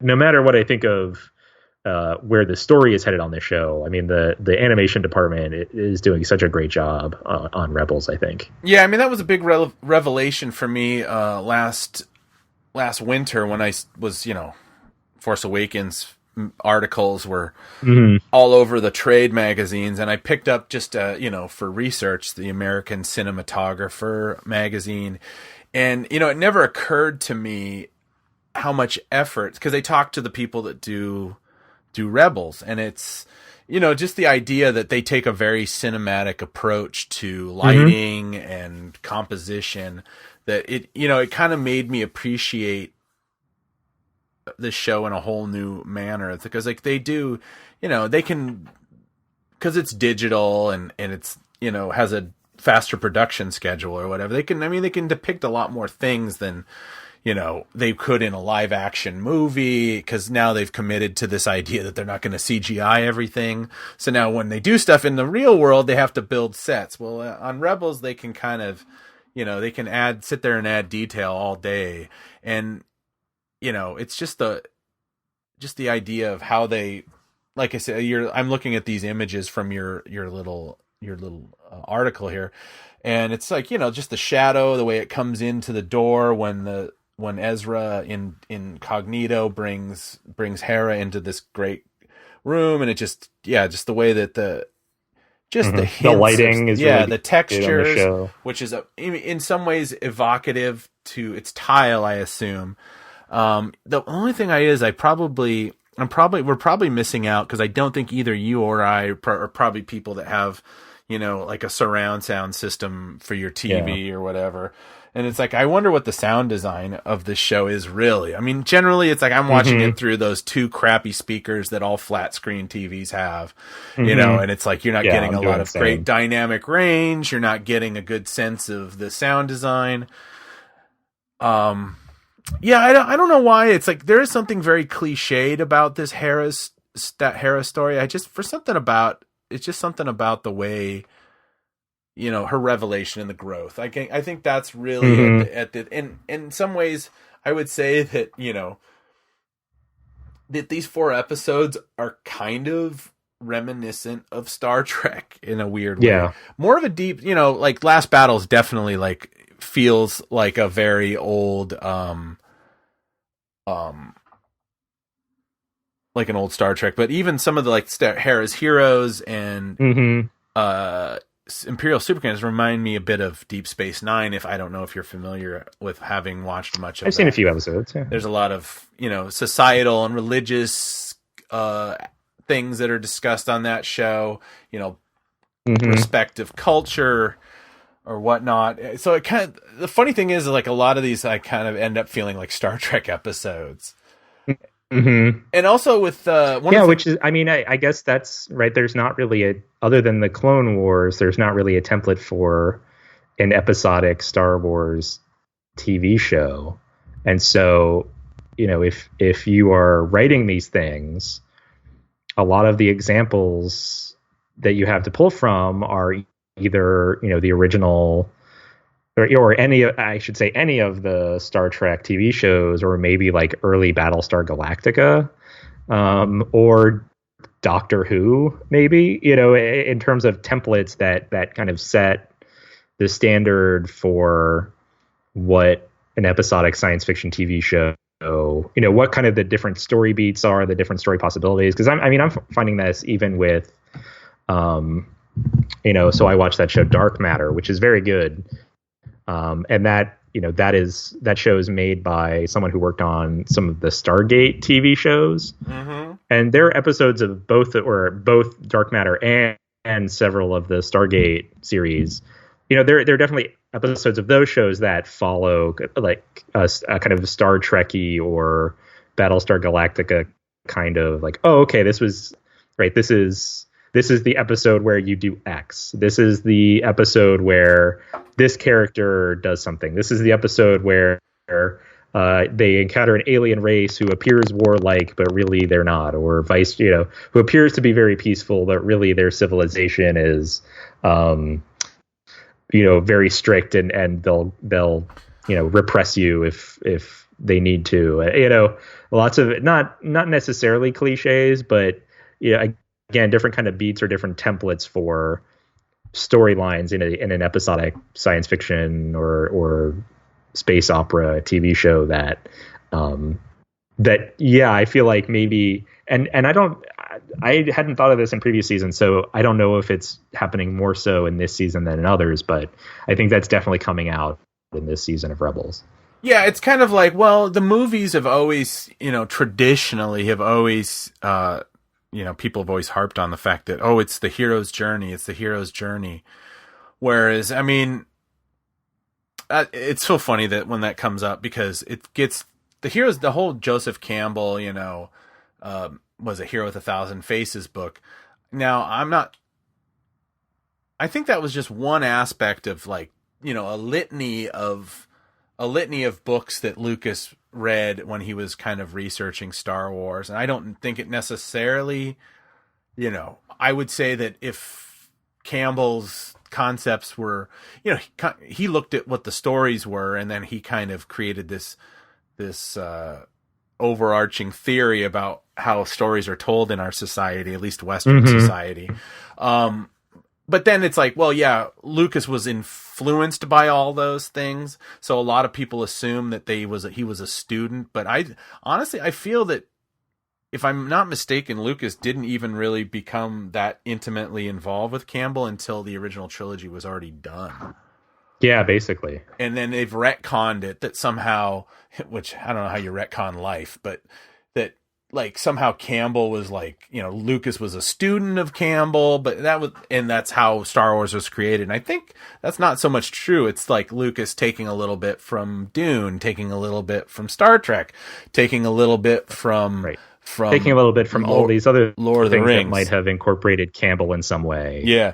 Well, I don't think it was until he was working on maybe Empire, but definitely by the time he started on Return of the Jedi that he was like, oh, okay, let me actually incorporate, like, explicitly some of this Joseph Campbell stuff. Yeah, and I guess my point is, and I'm almost disproving it by mentioning Star Trek in the same breath as the hero's journey or Hero with 1,000 Faces, is that I always feel like Star Trek doesn't deal with that. It doesn't really deal with Campbell in that way, in the way they're storytelling. And I think that's kind of where I'm getting a weird feel from some of these. It's like, these stories honestly feel like that kind of George Lucas-esque interpretation of the hero's journey that, like, it doesn't show up. It's not really a part of these shows unless we're dealing with Ezra and, Kanan as Force users. It's like, it's only, like, the hero's journey thing only seems to make sense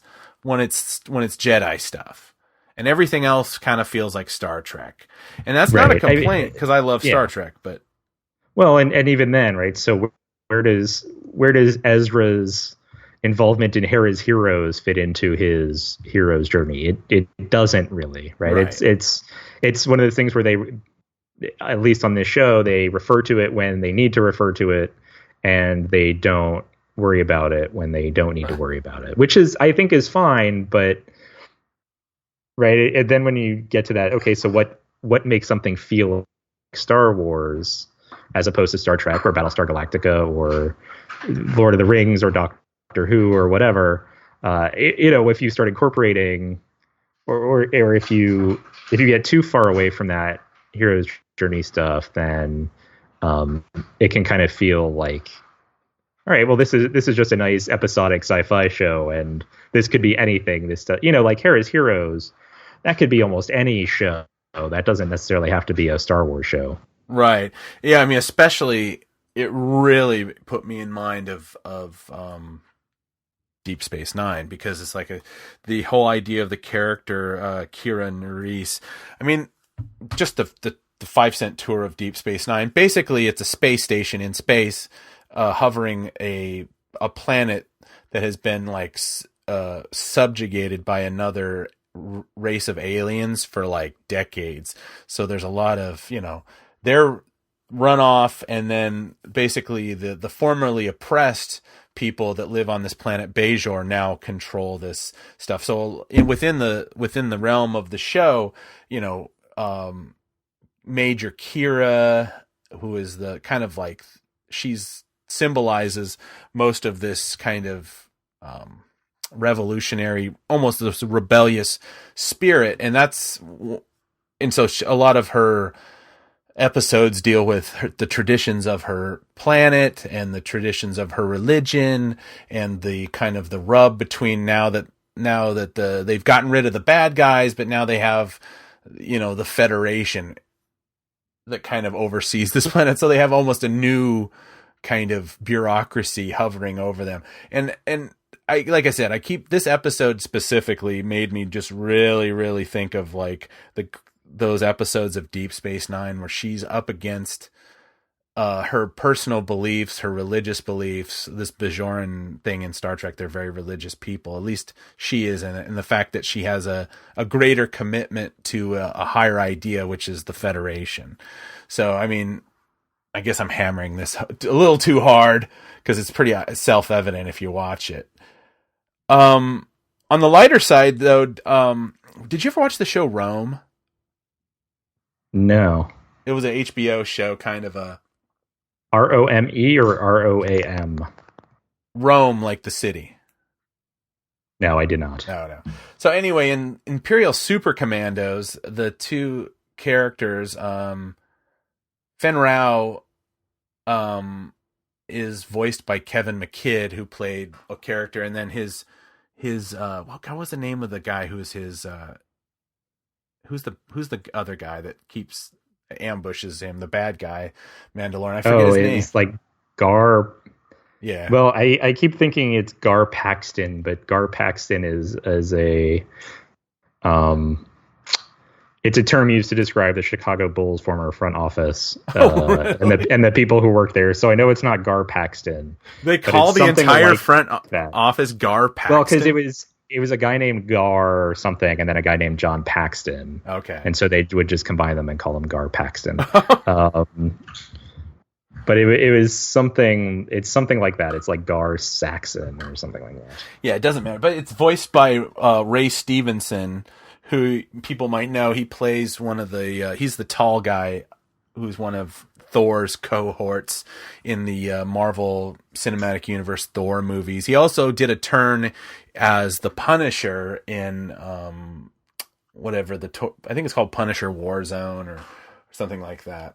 Anyway, they were in the show Rome together, and he was Kevin McKidd.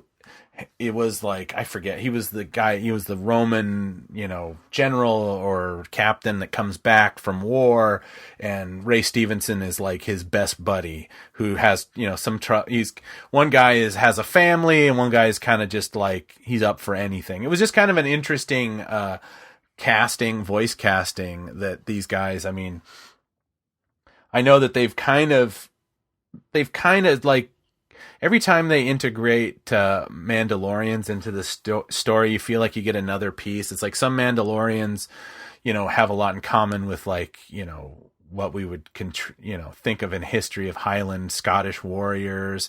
Sometimes it's more of a, like Maori warriors from the New Zealand. I mean, have we seen other ones? I'm trying to think of how many different, I'm not super, I don't know where, what's his name? What's the guy that played Vizsla, pre-Vizsla? The director? He's actually a director. He's the guy that directed the first two Iron Man movies. I thought Jon Favreau directed them. Yeah, Jon Favreau, or at least he directed the first one. Yeah. Oh, really? He does pre-Vizsla's voice? Yeah, well, did you ever watch that? Because it's like, he is absolutely... The voice doesn't match the guy at all, and he's terrible. He's I mean, I hate to say this, to throw shade on somebody, but he is a terrible voice actor. And it was like every time I watched him, I'm like, oh boy, this doesn't even like suit the face. But anyway. But yes, and I looked it up. Gar Saxon it's Gar Saxon. And that episode dropped some hints that maybe we're not done with this storyline, that Sabine's mother is going to enter the picture, and we're going to spend more time talking about Mandalore and Mandalore's relationship to the Empire. And I personally, this is just me, don't care at all about that. Like, I just kind of don't. Like, I think it's interesting that Sabine is from Mandalore, and to have a Mandalorian and on the Rebels on the Ghost crew, but in terms of like the Death Watch, and what do we get? The Shadow Collective, and this kind of internal Mandalorian politics. Like, I don't care. And again, I may, in part because I think it just feels too much like the Clone Wars TV show, and it's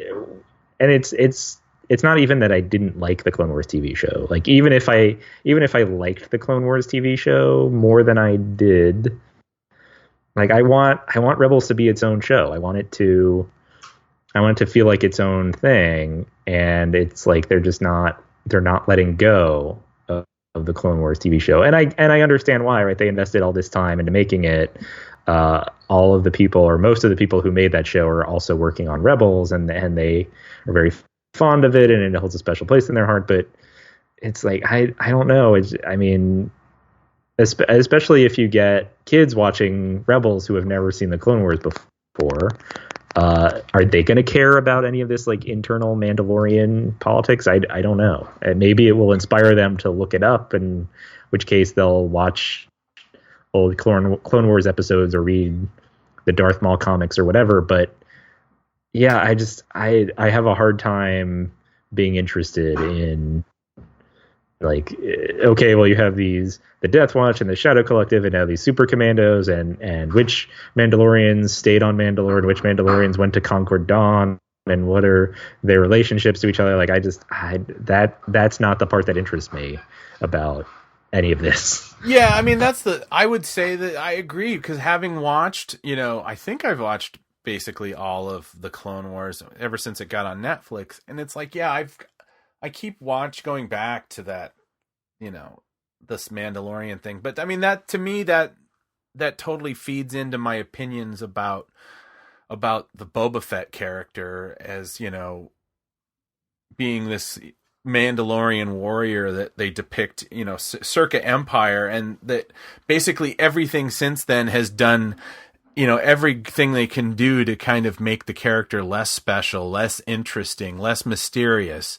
And I feel like this is just, this kind of constant hammering of, like, we have to keep, visiting the Mandalorians because they have this really cool, I think they do it because they're visually interesting.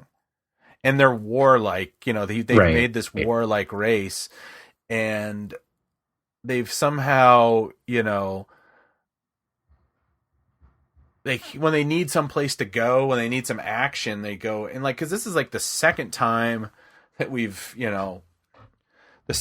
approached these Mandalorians, which whatever last season, but then it's like, but okay, and I understand that they're trying to give Sabine, like, her own kind of, almost like her one-off, but right, it's her like, backstory, yeah, and but try to build her character. What happened? What's up with their girlfriend?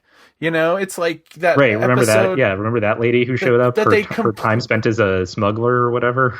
Yeah, they never revisit that, and it's just this kind of, like, thing that, like, I've honestly, I wanted more of that story, and I was just kind of like, oh, I just felt like I was left flat, and it's like, oh, we got more, like, we know that, and also, unless you're intimately involved with this Clone Wars thing, there's not a lot. You're like, well, who are these guys? They kind of look like really cool stormtroopers, that, right. I mean, that's, yeah, like I said, I like the voice acting in it, but it was kind of like, yeah, it was kind of like, and that whole idea that it almost felt like this episode was for her to get a jetpack. Mm-hmm. And then she got her jetpack shot, and I don't know if that means it's broken, or they're going to have an episode where she fixes it, or... Yeah, I don't know. It's kind of like one of those... Now, Christopher Yost, he's a pretty well-known TV writer, too, so... I mean, I don't know if it's something about the fact that they only get... Or maybe I'm thinking of Graham Yost. No, he's written a lot of... He wrote Thor: The Dark World. He's written the new Ragnarok one that's in production right now. So I mean, he's a seasoned writer. It's not that they Avengers TV series, Iron Man TV series. Oh, so he's written a lot of like Marvel and DC animation. animation TV shows. And the truth is, my criticisms, that like at the end of the day, I don't really know what they should be doing, because it's a little bit. It's like, I guess to say, that these kind of say, what was the reference to the? Do you remember specifically? Because I'm blanking on it. What was the reference to the Darth Maul comics in Imperial Super Commandos? Well, I think it was just having Gar Saxon there. Okay. I think he shows up in the Son of Dathomir comic, and that's like a big part of his backstory, and so making it him, that it ties it into that comic, I guess. Right. So after Ord Mantell, so something happened on Ord Mantell, but I don't care what. Saxon and the rest of the Shadow Collective escaped to Vizsla Keep 09, a Mandalorian supply outpost. Saxon was present while Maul told Sidious of the failure of his apprentice in general. He later took Grievous to a high security cell while Maul attempted to persuade. Right. So basically, he's part of that. He's part of that comic, and so I see. Having him, then he goes back, I guess, to Mandalore and declares himself the Imperial Viceroy. So it's kind of tying up that his involvement in that Darth Maul comic and then kind of the prequel era, Republic versus Separatists stuff, and so now that's over, he's with the Empire now. That's kind of the reference, I guess. It's all very dense. It's kind of like the story, and it's not. I'm not going to say it's intricate storytelling, but now the backstory for these things is getting very dense. And I mean, I guess you can engage at it with whatever level you want to. Well, I mean, I think certain pockets of it are. Right. Right. Like we talked about Maul and how they're maybe going overboard with how much Maul material they're putting out there. And this Mandalore stuff, I feel like that's maybe getting to a similar level where at a certain point, they will have told as much of this story as they can tell without either contradicting themselves or kind of trying to fit too many events into a short time frame.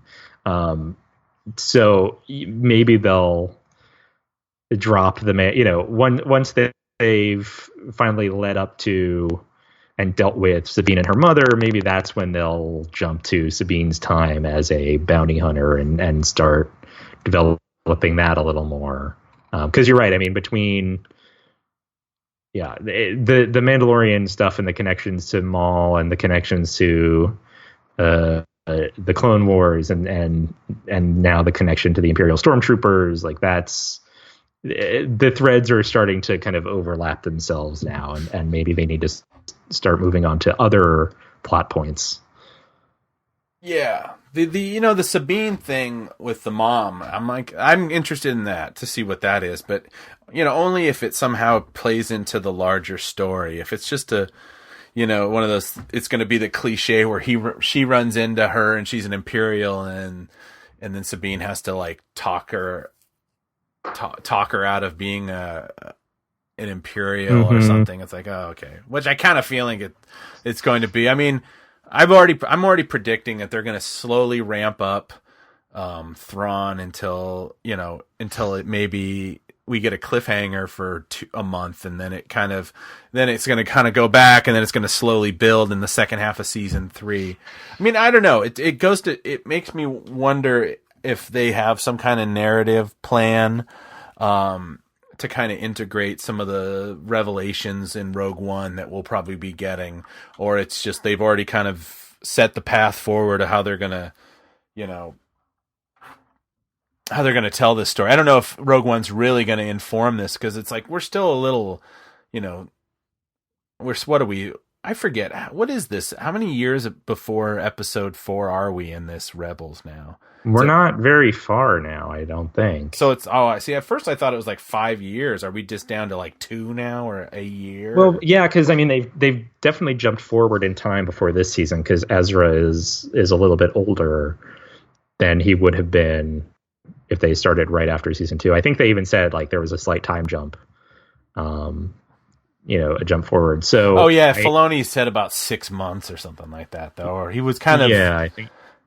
he didn't want to. I mean, I don't down. think they want to nail it down too much because then that ties their hands. But I would say a year-ish, maybe a year and a half. I don't know. Yeah, it's the funny. I'd say somewhere in there. It's so hard to kind of like pin this all to a timeline. It's like I have like I call them my dumb Star Wars theories.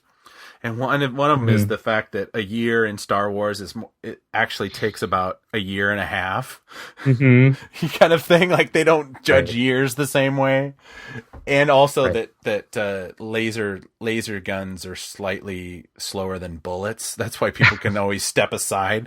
You always notice all the characters. Oh yeah, that was the one thing I was gonna say about. I think it's pretty much it's Imperial Super Commandos. There's like a big issue. There's a big kind of like is it Sabine and then it's like a physical altercation. Am I remembering that right?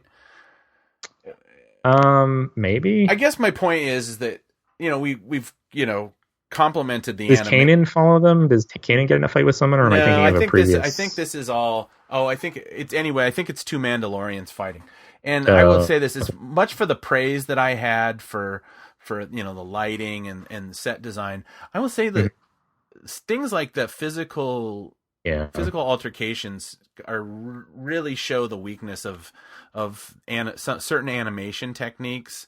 Where it literally looks kind of almost like some kid holding two toys together and smacking them against each other because their arms are stiff and they're articulated at a certain angle when they hit each other. I will say, some of that stuff, I will say, when I watch people do like physical combat on this show, I find it like it takes me right out of the story. And it doesn't take much to take me out just because I've never been 100% sold on the character design.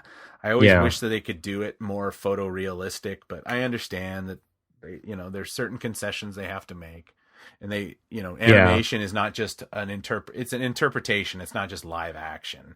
Yeah, and I've talked about this before too. The character animation on the show is pretty stiff, and even just when the characters are walking around, if you really focus on like their legs, it's pretty stiff, and I think that's probably an artifact of the 3D animation that they do, and how that gets rendered and how the walking cycles look. And I'm pretty sure that like that's not even Dave Filoni's first choice. That was imposed by him, imposed on him by Disney or Lucas or someone. I don't think that was ultimately his decision, and he's certainly going with it and making the best of it as he can. But I think he said in the past that like, you can do some things in 2D that you can't do in the kind of 3D animation that they're doing. So yeah, even the ship battles, the space battles, sometimes like the timing of them is just a little slow because either because of the style or because if they really did it to speed, then you would have a harder time figuring out what was happening. But yeah, it's the character animation. I agree is not, it's not up to the same quality as the background design. Yeah. Well, I think we've said everything we've had about these 4 episodes. Do you agree? Yeah. I think that's a good place to. Yeah, it's a good place to wrap up. And so we'll look forward to this weekend's episode, which is called Iron Squadron. Oh, and it's probably that guy. I think Thrawn is back. Yeah, they've been teasing this guy who's like a kind of the rebellion. I mean, well, the Empire's version of the Red Baron, kind of. I think was he kind of didn't he show up in the Antilles Extraction as kind of like he might have. So the summary, the synopsis says Ezra and Sabine. So great, another episode where we only have 2 people doing stuff. Ezra and Sabine team up to tame a rogue young hotshot pilot and his crew who recklessly risk their lives in a fight to defend their homeworld from Imperial occupation. So that's episodic. That's what we can look forward to, and Thrawn will be back in this one again about every 3rd episode. Just enough. He shows up. So what did we already talk about the Was it Lars Mikkelsen? Mm-hmm. What have we talked about the voice? What your take is on we talked about it a little bit the first time it showed up when he hadn't used it. We hadn't seen it very much. I guess we still haven't seen it that much. Yeah, but, I guess. What is your take on the voice? I don't know. I'm not. I guess I'm just not. It's just he kind of just does it in a kind of a. I don't know if I like it or not. I guess that's just not how I thought Thrawn would sound in my head.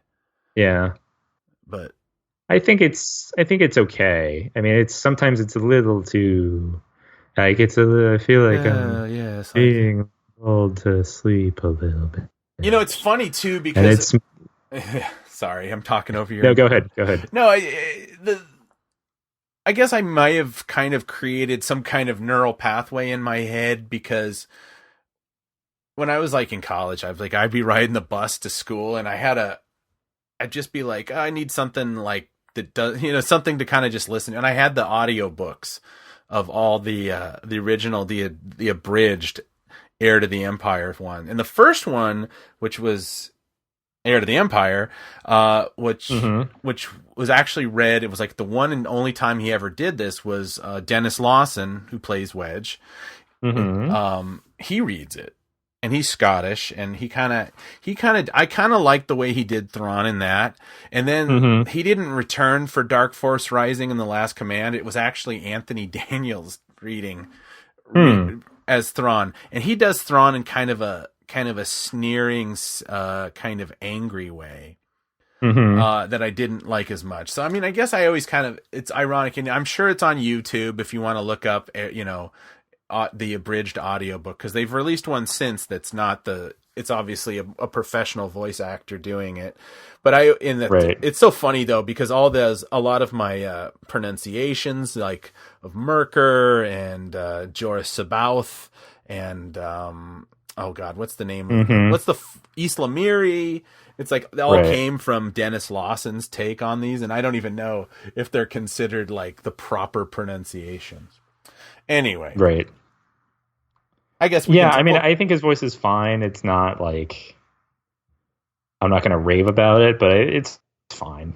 I mean, considering he hasn't had much to do, we haven't really seen or heard it for a sustained period over like multiple episodes yet. So it could be too that, early on in the recordings, he was still kind of developing it. And later on in the season, it'll be slightly different. It'll be a little quicker, or it'll be slightly less serpentine, snake-like. We could see it be tweaked and changed slightly a little bit over the next several episodes, I guess.